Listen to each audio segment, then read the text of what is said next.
truck. As soon as you lay eyes on it, you're going to be able to notice immediately if the truck's sitting funny, if there's a puddle underneath from leaking fluid, anything along those lines that's not natural. The more you're around the truck and you're around your truck all the time, the better you're going to be able to pick up on those things pretty quickly.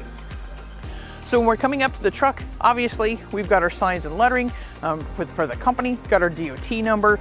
We're looking at the side. We've got our mirror here. We want to make sure that our mirror is secure. And we've got our steps coming into the vehicle. We need to make sure those are secure as well because that's a safety issue. We've got our fuel cap. Fuel cap has to be in place. If that fuel cap is missing or is it not on, that's a violation. And obviously with the cost of diesel fuel, we don't want that spilling out as we're going down the road because that's money out of our pocket. Our cap here is good for our DEF fuel, the blue DEF that's required for the diesels. Our compartment is latched here, and we're getting up to one of the first important things we're going to deal with, and that's going to be tires and wheels. When we're looking at the steer axle of a vehicle, the minimum standard for tread depth is 4/32 of an inch. So you're thinking to yourself, how much is 4/32 of an inch? How in the world would I know that? And why do they use 30 seconds? Well, they use 30 seconds because tire manufacturers use 30 seconds. And so we use the same standard. Now, if you have a quarter, the distance between the top of George Washington's head and the edge of that quarter just so happens to be 4/32 of an inch. So you don't need a tire tread depth gauge, you just need a quarter. So if I take my quarter, I come in here, I drop it down in between the treads, I use my thumb as a slide, that's how much tread depth I've got. I've definitely got more than 4/32 inches of tread. Now, anywhere on that tire that we would have less than 4/32 inches of tread is going to be a violation. So that's something we need to be checking for, and we need to be looking around the entire circumference of the tire. While we're doing that, we need to be checking the sidewall for any cuts, any abrasions, any cord exposed. Obviously, those are going to be a concern. We need to look at the wheel itself to make sure there are no cracks in the wheel, especially between the openings. And we need to get in here and actually start checking the lug nuts. Reach right in, get right a hold of them. That's what you've got the gloves on for. We want to make sure that these lug nuts are tight and that everything is secure. A lug nut that is hand tight is not tight. The other thing to look for, and you're not going to see this so much on an aluminum wheel as you will on a steel, but you can look for those signs of rust coming out behind the lug nuts themselves. It's another good indicator that there's probably an issue with that lug nut.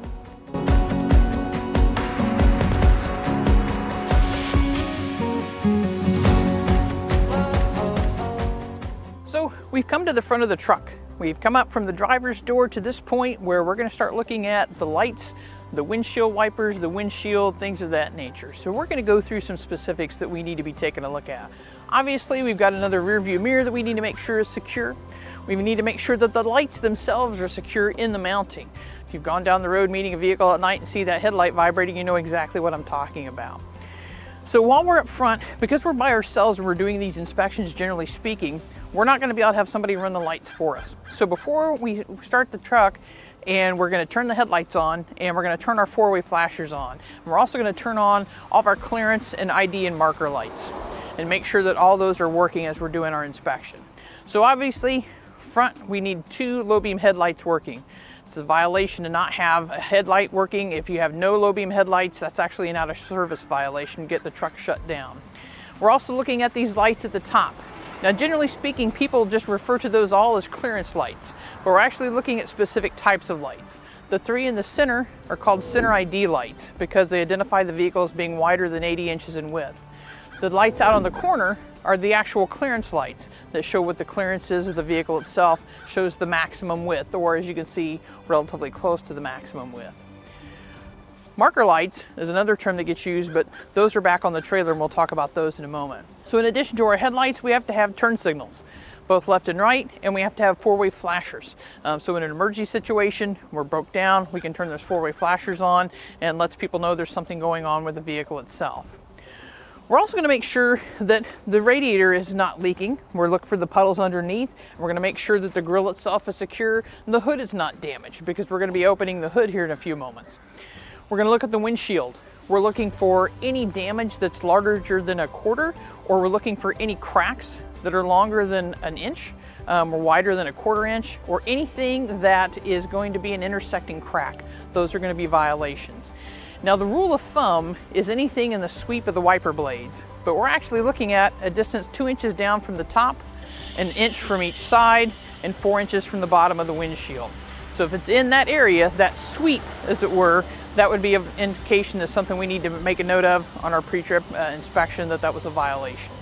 Once we're done with the lights up front, we're also going to have to do the windshield wipers. The windshield wipers have to work, and we need to have washer fluid. You know, especially in the winter or in the summer when the bugs are out, you can quickly lose visibility when you're trying to drive down the road, and so those wiper blades are also very helpful in rain and snow. But we got to have that washer fluid as well, so we can make sure we can get those things cleaned up. So before we go around to the passenger side and start checking those parts of the truck, we're actually going to pop open the hood. So we're done looking at the front of the truck, checking the lights, those windshield wipers, things of that nature. Now we're going to look under the hood.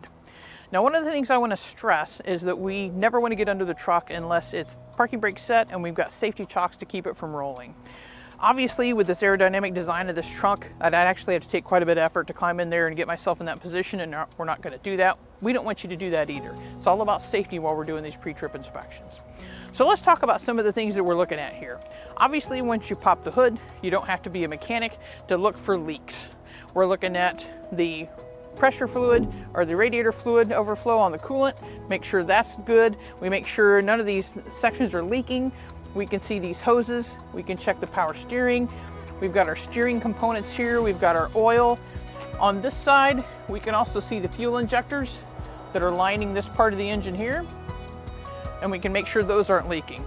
Obviously, if you've been around a leaky fuel injector with the pressure behind that, that's going to be pretty obvious to see, and you're going to smell the diesel fuel probably before you ever even pop up in the hood. While we're under here, we're also checking these hoses where they connect up into the system for the brakes and the compressor, and all these things have to be securely mounted. I want to talk about the steering in a little more in depth for a moment. Obviously, we've got the steering shaft here. You can see the yokes. This is the steering gearbox. One of the quickest ways to check that steering gearbox for tightness is just to reach in and grab the yoke and start wiggling it back and forth. Or if you have somebody with you, they can turn the steering wheel. If that steering gearbox is loose, it's going to start moving. The other thing we need to check is this round part right here is referred to as the output shaft. There should be no movement of this, the pitman arm, on the output shaft. It should only rotate. If there's any sliding motion, if there's any in and out motion, that's going to be a violation that we need to get addressed, because that's pretty serious with the steering. As we come down the pitman arm, we've got the front of the drag link, and then if you follow it back under, it's much harder to see, but we have the rear of the drag link. This is something that for a violation has to be hand movement, but when we talk about steering wheel lash later, you'll be able to check all of these components in one check that's going to show you any weakness, any looseness, and it's going to show it to you before you would ever visually see it. When you think about how much this would have to move, it has to move 1/4 of an inch to be a violation under hand movement. That's a lot of slop on those steering components, and it's going to show up a lot quicker in the steering wheel lash itself. Obviously, we can see the leaf springs, we can see the U-bolts, we can see the shocks. We can reach in and give those a tug. We can also see the tie rod going from left to right, and as the steering is being rocked, if we have somebody with us, or we can just reach in and just get that going, and it's going to start showing us a little looseness. Obviously, under pressure, the truck running is going to show a lot more movement if somebody's inside doing the steering wheel. But if we're by ourselves, again, steering wheel lash is going to be one of the things that's going to help us check this much more effectively by ourselves.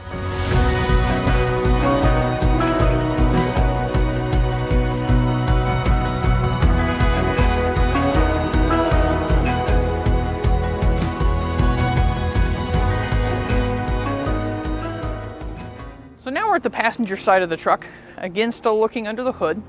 Again, we're going to be looking for anything that's leaking. We're going to make sure that these belts are in good condition. There's not any excess play in them. We're going to make sure that these hoses aren't leaking. One of the things, as you work with your truck and you're with your truck more and you spend more time with it, you're going to better know your truck than anybody else. And so it's going to be easier for you to determine there's an issue. Also on this side, we can again see the suspension system, the leaf springs themselves. We can see the shock on this side, and we can also see, if we come down in, we can see where the tie rod connects on this end. And then we've also got this thing that we didn't talk about on the other side, but we have on both sides of the axle, and as a matter of fact, we have on every axle in the truck, and those are the brakes. And so we want to spend a little time talking about the brake system itself. Now, as you can see, there's a hose coming through the frame, and this supplies the air to the chamber itself. So we want to make sure that that hose is in good condition and that it's tight. The brake chamber itself is generally a type 24 long stroke on the newer trucks, but we would have to determine that either with a brake chambermate, or if we know the manufacturing of our truck, or we read the stamp itself on the brake chamber. That tells us how much pushrod travel there can be. Obviously, we want to make sure that this chamber is mounted securely. The pushrod is connected to the camshaft. The camshaft is adjusted to the slack adjuster. All these components are attached. Now we've got to lean in a little bit. Again, trying not to get ourselves in a position where we're compromised, but we want to lean in and we can see the brake drum and the brake lining. Now this particular brake system has a dust shield on it. There is an inspection port, but it's going to be almost impossible to see those brakes through the inspection port without actually getting under the truck. And like I said, unless it's chalked and we've got the parking brake set, we don't want to be getting under the truck. So we're going to do the best we can, looking at all these components, making sure that they're secure and they're in good operating condition.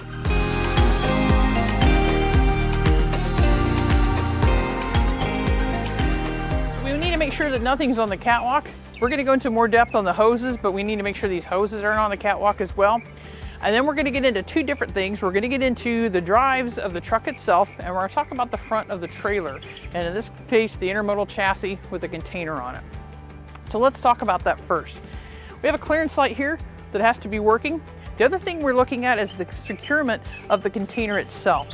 Now on the container, there's a piece that fits in to the container box that goes from the front to the back. And there's a lever on the inside here that engages that locking pin. And then there's a locking pin for the locking pin. In this case, the driver has used a zip strip to secure that. But we need to make sure that all four of these locking pins are engaged, the two on the front and the two on the rear. That is a requirement for the federal safety regulations. Now getting into the drive of the truck, the drive axles, we've got the lead drive axle and the second drive axle. We're going to be looking at the same thing as far as the tires are concerned. We're going to be looking at tread depth, we're going to look at sidewalls, looking at the rims, looking at the lug nuts themselves to make sure they're secure. Now one difference between the tires on the drives and the tires on the trailer, for these axles, we're looking for 2 32 inches of tread depth, which if I've got a penny in my pocket, and I do, the distance between the top of Abe Lincoln's head and the edge of the penny is 2 32. So I'm going to do the same thing with my penny as I did with my quarter. I'm going to go in, I'm going to prop my quarter down in. These drives have got such good tread, I almost lose my penny. We're going to get down here and we're going to start looking at the fifth wheel, and we're going to start looking at some other things, but we've got one last thing we need to check on the tires. Now this is not an issue on the steer axle because we've only got one tire on each side. But as you can see, we have dual tires both on the tractor and the trailer itself. One of the things that we need to be checking for is to make sure that nothing has gotten between the dual tires. That is definitely a violation and certainly not something we want as we go down the road, because that's going to come out at a very high rate of speed. So we're literally going to have to get down in here and look in between these two tires to make sure that there's nothing in there. We'll do the same thing back on the trailer. Once we've done that, we're going to be looking at part of the suspension hanger here. We see this very heavy spring coming back, and we also have airbags on this vehicle. So we need to make sure the airbags are not deflated. We can also see the upper fifth wheel plate on the trailer and the fifth wheel itself. And we need to make sure there's no gap in between the upper fifth wheel plate and the fifth wheel itself. Any gap is going to be a problem because it's not seated properly. We can also see the bolts that mount the system and the angle iron. So we're looking for cracks, missing bolts, loose bolts. You can see some openings on the angle iron themselves, but there's not a hole behind that. So that's not a bolt that's missing, that's simply a bolt that's not used on this particular combination. But you can see the bolts that are used, and so we can make sure that those are secure. We can also see part of the brake assembly. We can see the brake chamber, we can see the hoses. So anything we can visually see, we're going to inspect. We're also going to be able to see it as well from the back of the drives. We're going to be able to see back up under there and get some more angles to that. Again, we don't want to be getting under the truck unless its parking brake is set, and we've got a set of chocks to make sure it's not going to roll.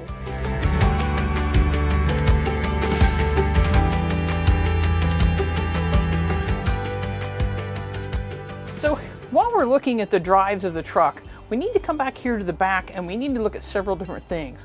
One of the things we need to do is we need to look at the lights. As you can see, we've got reflectors, we've got a backup light, we've got brake lights, we've got turn signals.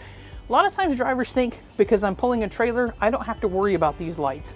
But these lights are required to work even though you're connected to a trailer. The difference being is if one of these lights was out of service, for example the turn signal, and you were connected to a trailer, it would not be an out of service violation. But because we're not always connected to a trailer, it is important that we check these lights.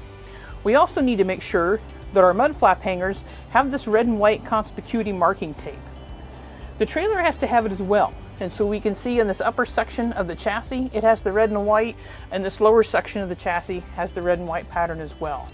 Those red and white decals have to cover at least 50% of the length of the vehicle. So while we're doing our inspection, we need to make sure that those stickers are intact or not so heavily damaged they need to be replaced, because that is something we can get written up for, and that would be a violation. While we're down here, we're sitting right next to the landing gear, or the dollies as they're often called. This is what actually holds the trailer up while we're actually doing dropping that trailer and it's sitting in the lot. So while we're doing our inspection, a good way to check this is just reach in and kick it with your foot. Since I'm right here at the side of the trailer, I can reach in and check these supports. I can make sure there are no bolts missing on the sides. The handle on the other side is secure. We'll check that when we come around on that side. But this is important for holding the trailer up.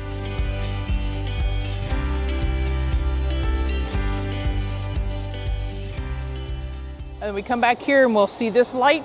And this is actually the side marker light, and this one also has a turn signal indicator built into it. So again, letting the general public know the vehicle is getting ready to turn. As we're looking at this, we're also looking at the frame of the trailer to make sure that we don't have any breaks, any holes, any rust, anything along those lines that might be an issue as far as the securement of the trailer and would lead to an imminent collapse. We're going to see the hoses that are coming back to supply air to the brake system itself. We want to make sure that those are not dragging. As you can see, there's a spring holding those up, and that flexes as it goes down the road. And then we're going to start looking underneath the trailer itself. We need to make sure that these locking pins are engaged on the sliding subframe. That keeps that from moving when it shouldn't be. Obviously, sometimes we need to move it to adjust for kingpin settings or for weight, but we don't want it just sliding around. So some systems have 2 pins. Some system has 4. This is the front, so we'll check this pin. We know it's locked on this side. We'll check for the one on the back, and we'll check for the one on the other side.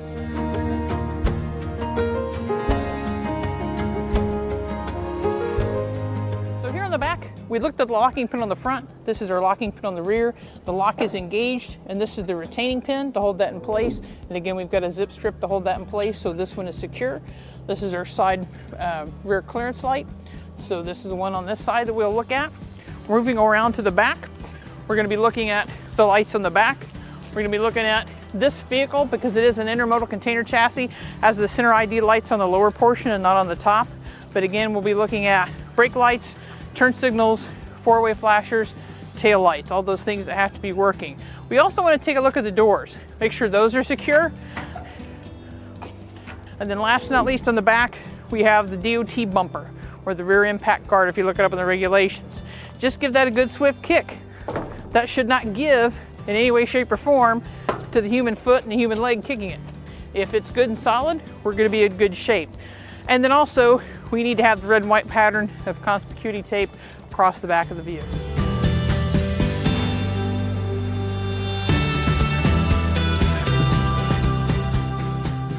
Checking the driver's side, it's pretty much going to be a mirror image of the passenger side, looking at the same thing: wheels, tires, lug nuts, things of that nature, frame, lights. When we get up here to the catwalk, we've got a little bit more to look at when we're on the driver's side. We need to make sure that our emergency air line is connected properly, our supply air line is connected properly, and our electrical line is connected so the lights all work on the trailer. Make sure that nothing is dragging on the catwalk. From this side, we can also see the exhaust pipe, and we can look for leaks or holes on the exhaust pipe coming down underneath and going back up under the truck. So we've checked the exterior of the truck, we've checked the exterior of the trailer, and now we've come up to the cab, where we're going to be looking at some things inside the cab. First off, when we fire up the truck, turn the key on, all the gauges, all the lights are going to be tested by the system. One of the things we want to watch for is the ABS light. The ABS light has to go off. If it stays on, that is an indicator that there's an issue with the ABS system. We'll show you the ABS light on the trailer as well, but not all trailers are equipped with an ABS system because of the age of the trailer. So if the truck has the ABS system, we are definitely going to be checking that light, but we'll only check it if the trailer itself has an ABS system.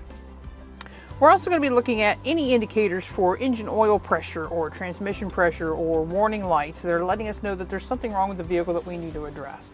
So while we're in here, we also need to check our low air warning. Now the low air warning is to protect the driver from the brakes completely losing air pressure and locking up on you as you're going down the road. So to check that, we're going to have to pump the brakes down. And we're going to watch this gauge on the dash, and it shows us the air pressure in the front and the rear tanks. Once that drops down to either 55 psi or half the governor cutout pressure, that alarm needs to go off. Most of your governors are cutting out at 120 psi, so most of the trucks you see are going to go off at 60 psi. That's when the alarm's going to go off. I'm going to hit the brakes and release, and as you'll notice as I do that, the pressure gauge starts going down, and I keep doing that, and I'm getting close, and now my low air has gone off. This one is just above 60, but it's indicated that there is a low air, and it has to be visual, which we see here, and it has to be audible as we can hear it buzzing now. So what we're going to do is we're going to start the truck so we can build air back up so that we don't have to listen to that buzzer. Now, steering wheel lash is a way to quickly check, like I keep saying, everything from the tire itself to the steering wheel to indicate any looseness or any issues along those lines. So what do you need to check steering wheel lash? Well, you need two things. First of all, you need a flexible tape measure. And second of all, you need something to make a mark on the steering wheel and on the dash. Now this is just a piece of tire crayon, is all this is. But you could use a regular crayon, you could use nail polish, you could use painter's tape, whatever you wanted to use. So the way we check steering wheel lash, first of all, we need to know the diameter of the steering wheel. So we're just going to take our tape measure and we're going to measure across, and this is going to be an 18-inch steering wheel. So there's a chart in part 393209. Don't have to memorize that. Safety department can help you with this. And it tells you how much allowable steering wheel lash there is based on the size of the steering wheel and how much it turns and whether it's power or manual. Now, there are not many manual steering trucks out there anymore. Even standard transmissions are starting to go away. So this is probably going to be a power steering, and that's the chart we're going to use. So to measure this, we need the truck running. And we either need to be able to lean out to see the tire, which is very difficult to do, or we have to have a buddy standing outside watching the tire for us, because what we're looking for is that tire to start moving. So the way we're going to do it, we can start turning left, we can start turning right, it doesn't matter. Truck's running, buddy's in place, I'm going to start turning the steering wheel. And as soon as my buddy sees that wheel start to turn, he's going to let me know, and I'm going to stop turning the steering wheel, and I'm going to hold it in place. And I'm going to take my trusty tire crayon, and I'm going to make a mark on the steering wheel, and I'm going to make a mark on the dash that lines up with that mark on the steering wheel. Okay, and then I'm going to let the tension off with my buddy again watching the steering tire. I'm going to now start turning to the right, and as soon as it starts to turn, I'm going to stop, and wherever that line is on the dash, I'm going to make another line on my steering wheel. That is my steering wheel lash. And I'm going to measure around the steering wheel between my two marks. And when I do that, it tells me that I have about 3 1/4 inches of steering wheel lash. So on an 18-inch steering wheel, we're going to look up that chart, and I'm pretty sure that's going to tell us that 3 1/4 inches of steering wheel lash is going to be an acceptable amount of lash. So that steering wheel lash is important because it's going to show us anywhere, any weakness, any looseness, anywhere in the steering system, especially the steering gearbox, because we can't see inside of that. And it's going to let us know there's an issue that we need to address. And it's something, like I said, you don't need to do it every day. Do it a couple times a week, couple times a month. And that's going to give you that indication, because if you're having to really work the steering wheel left and right to keep going in a straight line, obviously we've got something going on with the steering itself. So very simple to check. All you need is a tape measure, something to mark it with, and you can do that anytime you need to. We have our ELD requirement now, and our ELD unit has to be mounted in the cab within the driver's view. And as you can see here, my cell phone with my ELD software is mounted on the dash. It's in my vision. It's securely mounted. It's not going to be going anywhere. Things I also have to have in addition to that is I have to have my information reference card for my ELD software that I can show to an investigator or an inspector. And I also to make sure I have 8 blank logbook pages, because I'm required to carry those in case I have suffered an ELD malfunction. I can then revert back to my paper logbook. The other thing I need to look at is the paperwork for the truck itself. Do I have my registration cab card? Is it still valid? Is it expired? Valid through August of 22. I've got my certificate of insurance information. I've got permits of all kinds. I can make sure those aren't expired. I've got my fuel tax permit, Florida application for certificate of title, and most importantly, I've got my vehicle inspection report. I need to make sure I have a current annual inspection for the vehicle in my possession.